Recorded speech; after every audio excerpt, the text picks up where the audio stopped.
The omnivorous humans were the only ones with the guts and the fangs to tear the throats out of the monstrous assailants and save the summit delegates from total annihilation.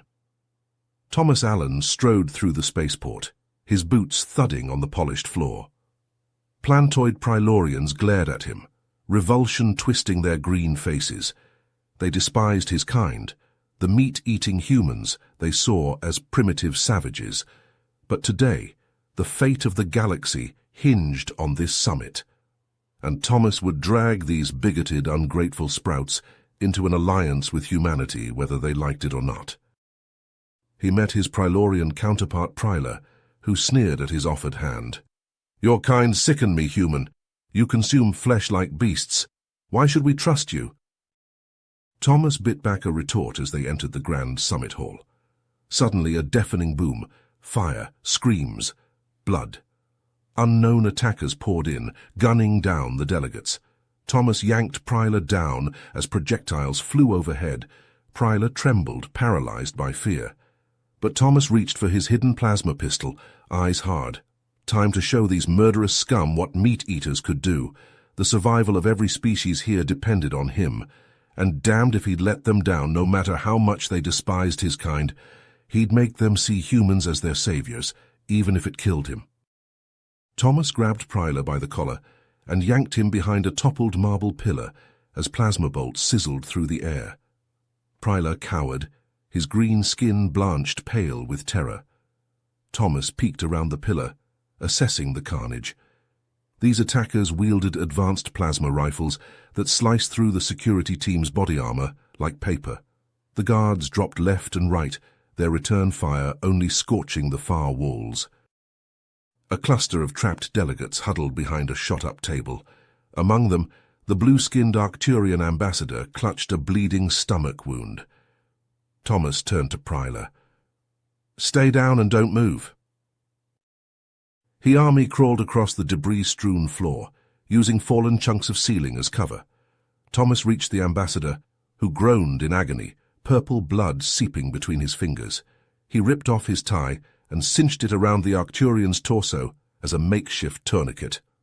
"Hang in there, pal." Thomas snagged a dropped plasma rifle and popped up, spraying the attacker's position with searing bolts. "Go, go." The delegate scrambled for the exit as he laid down covering fire.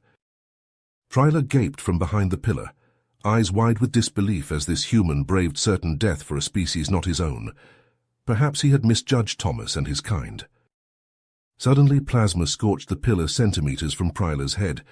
Attackers had flanked their position. "Move it, Sprout," Thomas barked. They fled deeper into the structure, taking refuge in a maintenance tunnel. A trembling Prilorian worker peeked out from behind a snarl of pipes. "Zax, what are you doing here?" Prylar asked. I saw them, planting bombs on the building supports, the timers counting down," Zax stammered out.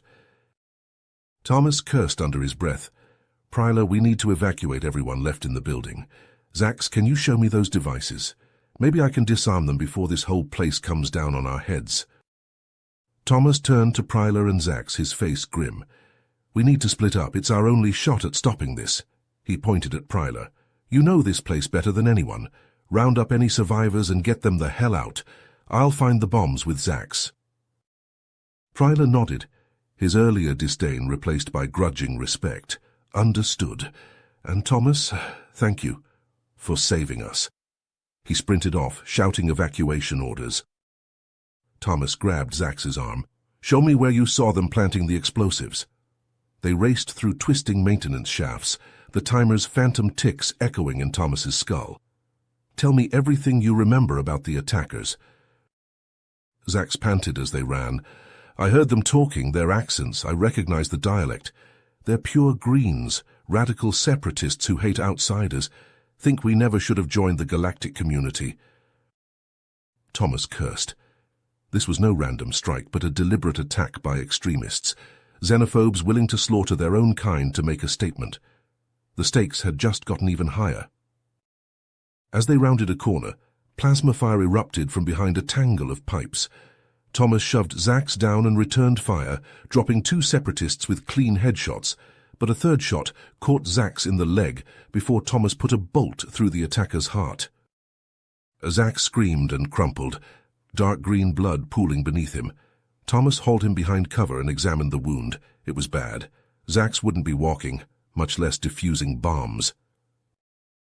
Thomas ripped a strip of cloth from Zax's uniform and tied it around the Prilorian's thigh as a tourniquet. "Keep pressure on it," he ordered. Zax nodded weakly, already shocky. Thomas's eyes fell on the blinking bomb magnetically clamped to the building's support beam. The timer read 2 minutes. He had no idea how many more bombs there were, or how much time Prylar needed to evacuate everyone. He was out of time and out of options. He'd have to disarm this thing himself, and pray Prylar had gotten the rest of the delegates out. Failure meant the blood of every person left in the summit would be on Thomas's hands. No pressure or anything. Thomas yanked off the casing, exposing a snarl of multicolored wires. Okay, he just had to remember his bomb disposal training from 5 years ago. Something about cutting the red wire last. Or was it first? Thomas crouched next to the bomb, his brow furrowed as he examined the device. This was no ordinary explosive. The casing looked Prilorian, but the components inside were a mishmash of tech from multiple species. His standard disarming protocols wouldn't cut it here. "Zax, I need you to walk me through this. What am I looking at?" Thomas asked, carefully prying open the casing. Zax peered over his shoulder, wincing as he put weight on his injured leg. "I've never seen anything like this before. It's a mess of wires and circuits, but look, there in the center, that pulsing green orb." Thomas leaned in, studying the strange, organic-looking sphere, nestled among the tangle of electronics. It throbbed and glowed, almost like it was alive. Zax gasped, his eyes going wide. "Xenos, Thorns, I recognize that. It's a bioexplosive derived from the venom vine, nasty piece of work, native to the wildest parts of Pryloria. Separatists used smaller versions in the Grunvar riots a few cycles back, took out an entire city block when one went off accidentally during assembly." A chill ran down Thomas's spine. The pure greens had serious backing to get their hands on ordnance like this, military-grade, bleeding-edge stuff. The timer clicked down, red numbers glaring. Less than a minute now. Thomas glanced at the web of circuitry, his mind racing. If this thing used biotech, trying to cut the wrong wire might set it off early. 50 seconds. The evac wasn't complete. He needed a new plan. His eyes fell on a bulky maintenance bot slouched in the corner, industrial lifters folded at its sides. An idea sparked. "Zax, that drone. We can reprogram it, have it carry the bomb somewhere else. Somewhere the blast won't take out the whole building." Understanding dawned in Zax's eyes. "The waste chambers, reinforced walls meant to contain hazardous materials. A level down, Sector 4G. Thomas nodded, already prying open the bot's access panel. His fingers flew over the keypad, lines of code flashing across the screen. Thank the stars for that robotics crash course he took back in officer training. The bot whirred to life, grasping the bomb in its lifter claws and trundling towards the waste chamber access shaft. Thomas looped an arm around Zax, hauling him upright. "Time to move, Sprout. Let's get the hell out of here." They stumbled through the wreckage, Thomas half carrying Zax as the injured Prilorian hopped along. The building trembled, supports groaning from the damage inflicted by the firefight. They emerged into the daylight, the taste of smoke and ozone thick on Thomas's tongue. A muffled boom echoed from deep underground, the ground shuddering beneath their feet. Thomas and Zax exchanged a look, a mix of relief and disbelief. They'd contained the blast. The evac transports thrummed, delegates piling in as Prylar barked orders. But the staccato crackle of plasma fire still split the air, flashes of searing light streaking past. The separatists were still out there, still intent on slaughtering them all. Thomas gritted his teeth, settling Zax against the side of a transport before scooping up a fallen guard's rifle. The battle wasn't over yet, but they'd live to fight another minute, thanks to a meat-eater doing what he did best, tearing into a problem and not letting go. These sprouts might just make it out of this with a new appreciation for the savagery of humans.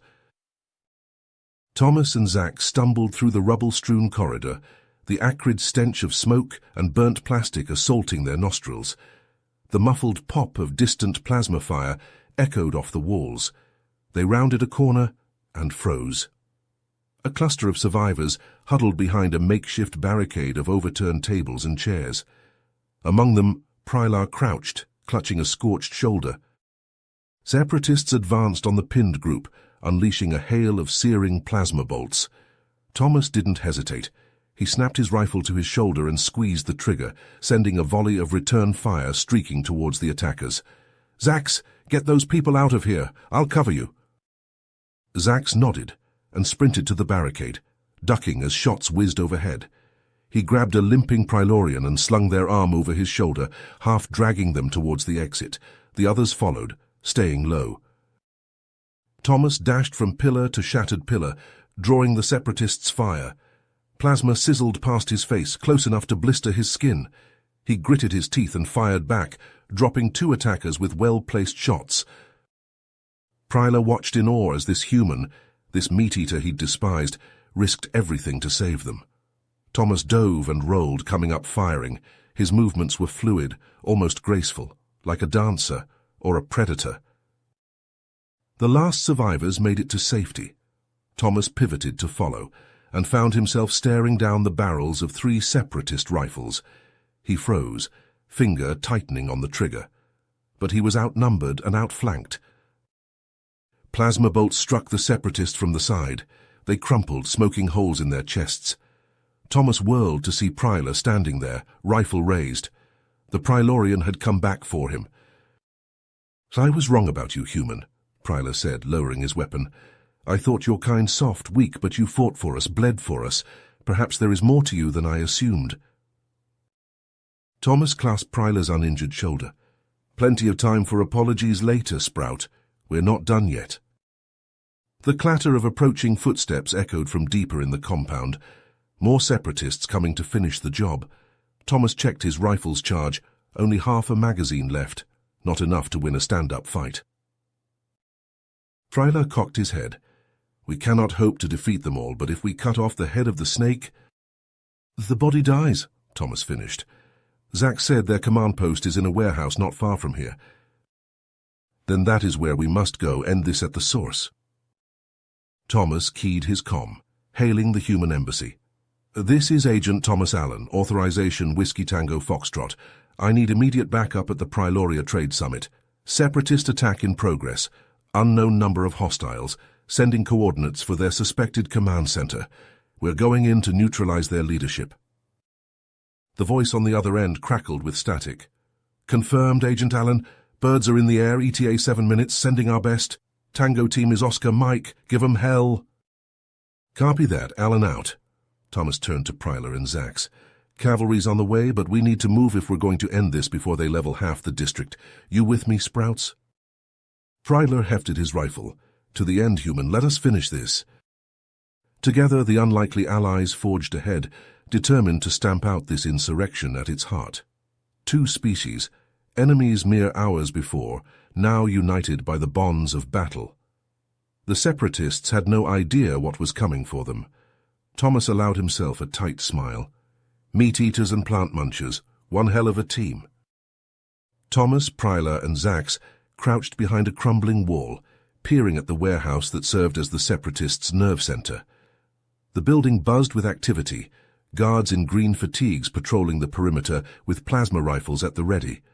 Hover trucks hummed into the loading dock in a steady stream, anti-grav generators whining as they deposited crates of suspicious cargo. "This isn't just a hideout," Thomas muttered, eyeing the organized chaos. "It's a full-on staging ground. They're gearing up for something big." Prylar nodded, his brow furrowed. "Agreed. We must discover what they are planning before it is too late." As they waited for the human Spec Ops team to arrive, Thomas turned to Zax. "What else do you know about these pure greens? What's their endgame?" Zax shifted, wincing as his injured leg bumped the ground. "They've been gaining traction for a while now, playing on the fears of Prilorians who think outsiders are a threat to our way of life. Lots of talk about preserving our purity and cleansing our world. Thomas's jaw clenched. He'd heard that kind of rhetoric before on a dozen different worlds. It never ended well. And this root character, the one calling the shots? No one knows who they are or what they are. Could be Prilorian, could be something else. All I've heard are whispers, rumors. But whoever they are, they've got resources, connections. No way a fringe group gets their hands on military hardware and bioweapons without some serious backing. A commotion at the warehouse entrance snapped them to attention. A cluster of armed separatists emerged, dragging a struggling figure between them. Thomas swore under his breath as he recognized the captive's face from the mission briefing. Minister Zelia, the Prilorian trade delegate. A prime target for terrorists looking to make a statement. The separatists hauled her towards a waiting hover truck, rifles jammed into her back. Zelia stumbled, her face tight with fear and pain. The scene made Thomas's blood boil. He'd signed up to protect people like her, no matter their species, and he'd be damned if he let these fanatics use her as a bargaining chip. The hum of engines announced the arrival of the human Spec Ops team. Armored transports settled around the trio's position, disgorging squads of grim-faced soldiers bristling with high-tech gear. The team leader, a grizzled veteran with a scar bisecting his chin, greeted Thomas with a nod. "Agent Allen, heard you could use some backup." "Sergeant Hawkins, damn glad to see you." Thomas quick-fired a sitrep, bringing the sergeant up to speed on the minister's abduction and the separatists' stronghold. Hawkins took it in, his expression carved from granite. "Right, we'll split into 2 units. Alpha Team will infiltrate the warehouse, gather any intel on their plans and capabilities.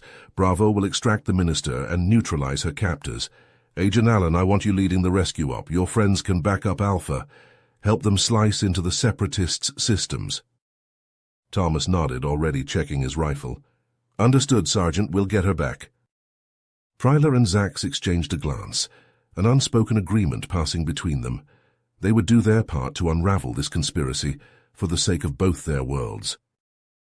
As the teams synced their comms and checked their gear, Thomas felt the weight of the moment settle on his shoulders.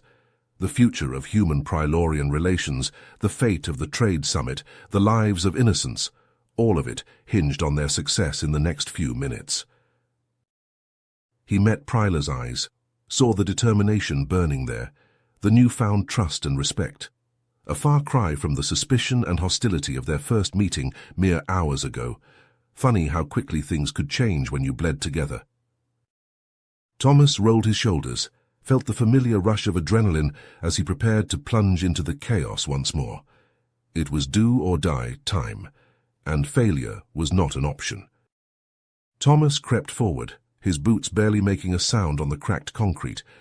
His team fanned out behind him, weapons at the ready, moving in perfect synchronization. They'd trained for situations like this, honed their skills until they functioned as a single, well-oiled machine. The warehouse loomed ahead, a monolith of rusted metal and shattered windows. Somewhere inside, the Minister of Trade was being held against her will, a pawn in the separatists' twisted game. As they approached the building, Thomas held up a fist, signaling his team to halt. He cocked his head, listening intently. Voices drifted from an open window, the words muffled but the tone unmistakable. He edged closer, straining to make out the conversation. "Juris won't have a choice.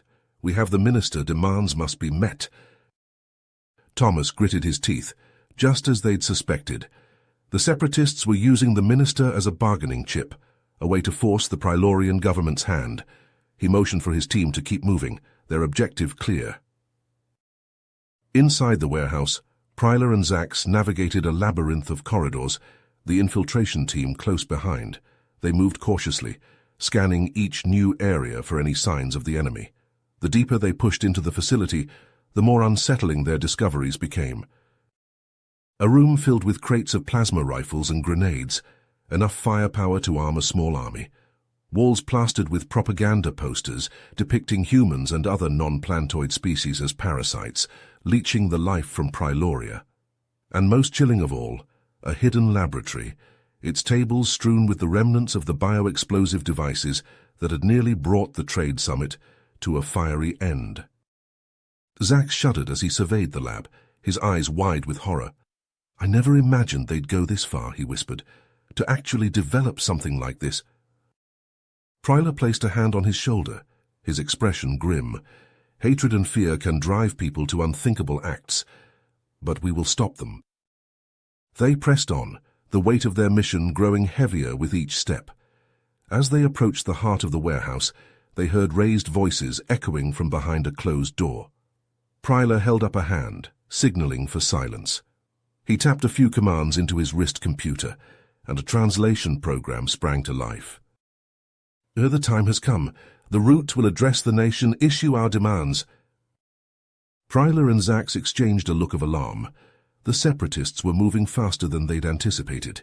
They had to act now, before the Root could further fan the flames of hatred and division. Outside, Thomas saw his moment. The guards surrounding the minister were engaged in a heated discussion, their attention momentarily diverted. He gave the signal, and his team sprang into action.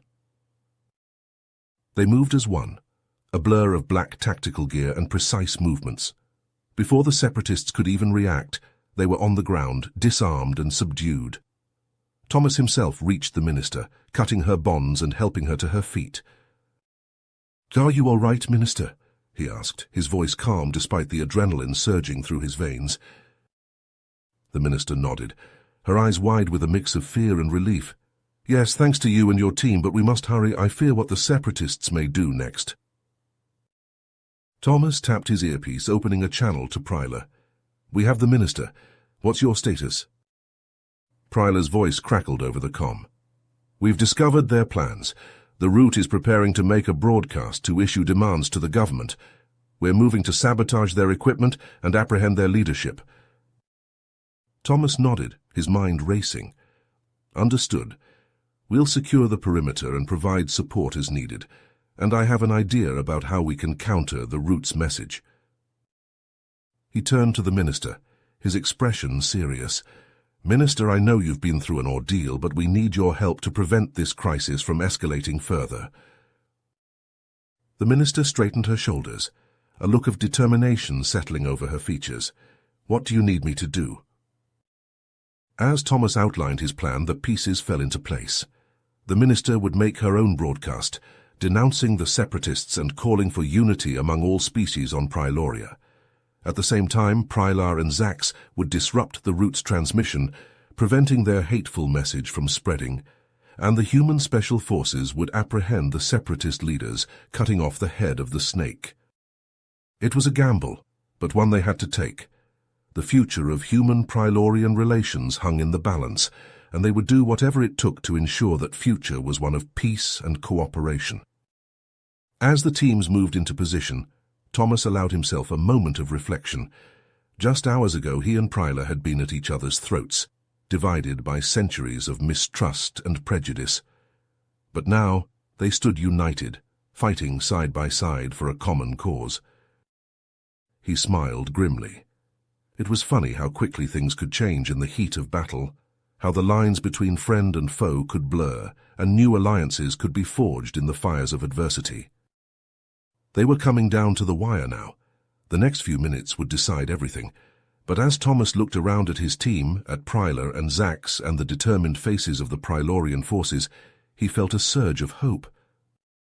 They might come from different worlds, but in this moment they were one, united by a shared purpose, a common enemy, and an unshakable resolve to see this through to the end.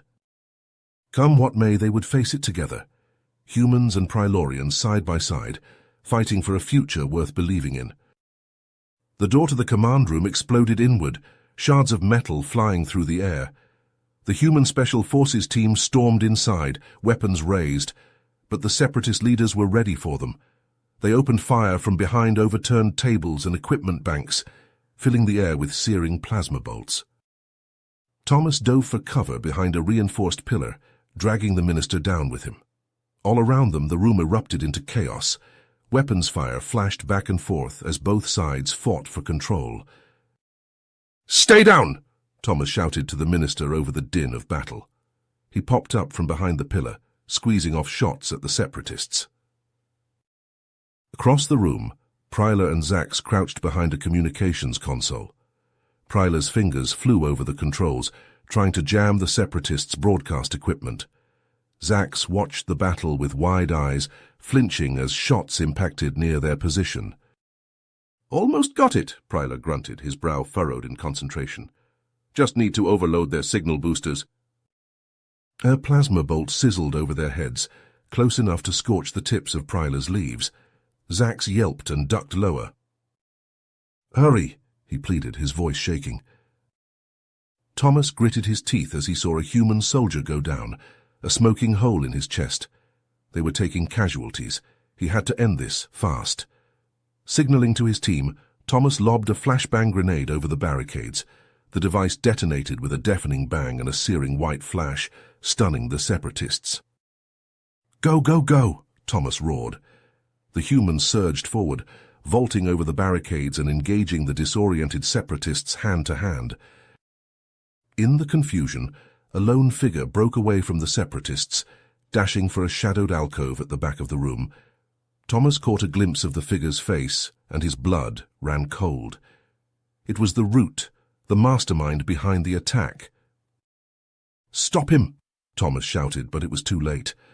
The Root vanished through a hidden passageway, sealing it behind him. Thomas slammed a fist against the wall in frustration. The architect of all this death and destruction had slipped through his fingers.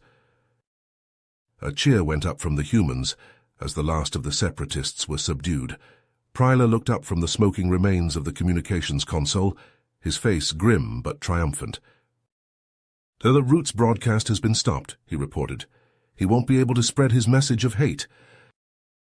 Thomas nodded, his jaw tight. It was a victory, but a costly one. He looked around at the bodies strewn across the room, both human and Prylorian. So much death, so much pain. And for what?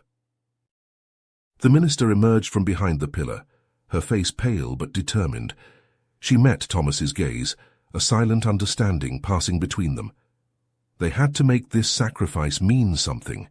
They had to build a better future from the ashes of this tragedy. Together, Thomas and the minister made their way out of the warehouse, stepping into the glare of the waiting media drones. The minister squared her shoulders and began to speak, her voice ringing out across the plaza. "Today, a terrible act of violence was perpetrated against the people of Preloria," she began, "an act born of hatred, of fear, of a misguided belief that we are defined by our differences rather than united by our common hopes and dreams." Thomas watched as the minister's words washed over the crowd, saw the faces of the Prylorians change from shock and anger to something like hope. "But we will not let this act divide us," the minister continued. "We will not succumb to the Root's twisted ideology. Instead, we will build a society of inclusivity, of cooperation, of mutual understanding between all species. It will not be easy, but nothing worthwhile ever is." As the minister spoke, Thomas felt a presence at his side. He turned to see Prylar, his once pristine uniform scorched and tattered, but his eyes shining with a newfound respect. "Your people fought bravely today," Prylar said quietly. "They sacrificed much to protect mine. I was wrong about humans, wrong to mistrust, to suspect. I see now the strength of your character, the depth of your compassion. I am honored to call you a friend." Thomas clasped Prylar's shoulder, emotion welling in his throat. "The honor is mine," he managed. "We've shown what humans and Prylorians can achieve when we stand together. Let this be the start of a new era of cooperation between our worlds." But even as he spoke the words, Thomas felt a pang of unease. The Root was still out there, nursing his hatred, plotting his revenge. This was not the end of the story, he knew, only the beginning of a long and difficult road. As the smoke began to clear and the wounded were tended to, Thomas looked to the horizon, to the future that lay ahead. A future of hope and unity, but also of vigilance and struggle. They had won the battle, but the war for the soul of Pryloria, and perhaps of all species, was far from over. In the weeks following the harrowing events at the Trade Summit, Thomas and Pryler worked around the clock to uncover the whereabouts of the enigmatic route. They chased down every scrap of information, piecing together a fragmented trail of clues that led them to the far reaches of Prylorian-controlled space. Their search brought them to a desolate, airless moon, its pockmarked surface devoid of any signs of life. As they descended towards a nondescript crater, their scanners picked up a faint energy signature, emanating from deep underground. "There," Pryler said, pointing to a barely visible outline etched into the moon's rocky surface, a concealed entrance. Thomas brought their craft down, and they disembarked, weapons at the ready. The hidden door slid open with a hiss, revealing a dimly lit passageway that snaked down into the moon's interior. As they navigated the twisting corridors, the sound of distant voices and the hum of machinery grew louder. They emerged into a vast subterranean chamber, its walls lined with racks of weapons and stacks of bio-explosive canisters. In the center of the room stood a figure Thomas had only seen in hollow images, the Root himself, surrounded by a contingent of heavily armed separatists. The Root turned to face them, his features obscured by a hooded cloak. "Welcome," he said, his voice a rasping whisper. "I've been expecting you." Thomas and Pryler trained their weapons on the extremist leader, but he seemed unfazed. "You're too late," the Root said. "My plan is already in motion. Soon Pryloria will be purged of the alien infestation, and our world will be pure once more." "What have you done?" Pryler demanded, his voice shaking with anger. The Root laughed, a hollow, mirthless sound. "I've created a virus that will target all non-plantoid life on Pryloria. It's already been released in the capital and other major cities. There's no stopping it now." Thomas felt a chill run down his spine. "You're insane," he said. "You'll be killing millions of innocent people, including your own kind." "Sacrifices must be made for the greater good," the Root replied, his tone devoid of empathy. "And as for my own kind, those who stand in the way of our righteous cause are no better than the invaders themselves." Pryler shook his head in disbelief. "I knew you were behind the attack on the summit, but this is genocide." The Root spread his arms wide. "Call it what you will, but when the dust settles, Pryloria will be free, and I will be hailed as a hero." Thomas saw Pryler's finger tighten on the trigger of his weapon, but he knew that violence would only beget more violence. He had to find a way to stop the Root without resorting to bloodshed. "It's not too late," Thomas said, taking a step forward. "We can still find a way to contain the virus, to save lives. But this path you're on, it will only lead to more suffering, more death." The Root seemed to consider Thomas's words for a moment, but then he shook his head. "No, I've come too far to turn back now. The wheels are already in motion." With a sudden movement, the Root reached for a device on his wrist, his finger hovering over a button. "And now, I'm afraid, your journey ends here." Thomas reacted on instinct, lunging forward to knock the device from the Root's hand.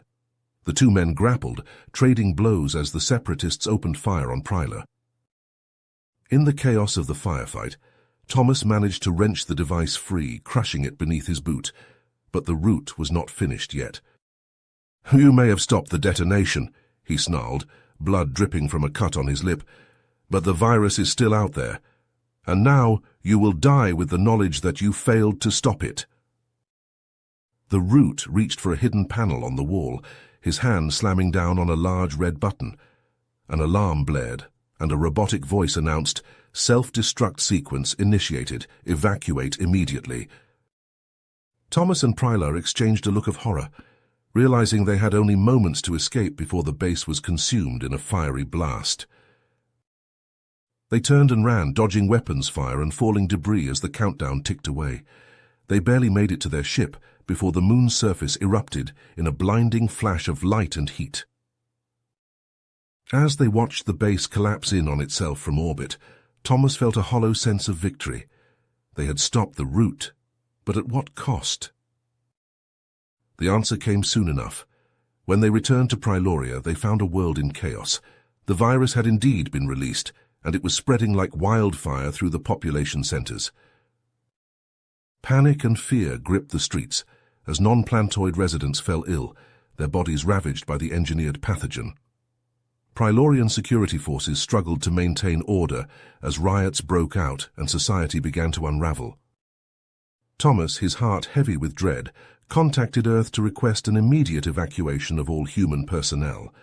It was a difficult decision, but he knew that staying would only put more lives at risk.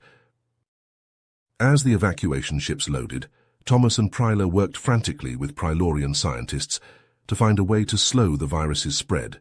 They toiled day and night, testing countless formulas and treatments, hoping against hope for a breakthrough. In the end, they managed to develop a treatment that could slow the virus's progression, buying precious time for those infected. But it was too late for many. The death toll mounted, both human and Prilorian, as the virus claimed victim after victim. The scars left by the root's final hateful act would linger long after the last patient was cured and the last body laid to rest.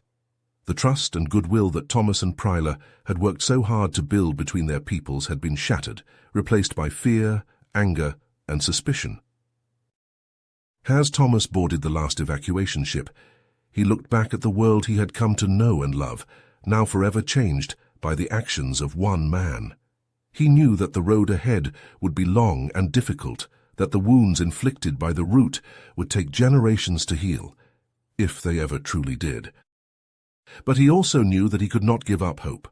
As long as there were those like Prylar, who believed in the power of understanding and compassion, there was still a chance for a better future. Years had passed since the harrowing events on Pryloria, and the scars left by the engineered virus were slowly beginning to heal. Thomas, his once youthful face now etched with lines of experience and wisdom, stepped off the transport ship onto the familiar soil of the planet he had grown to love.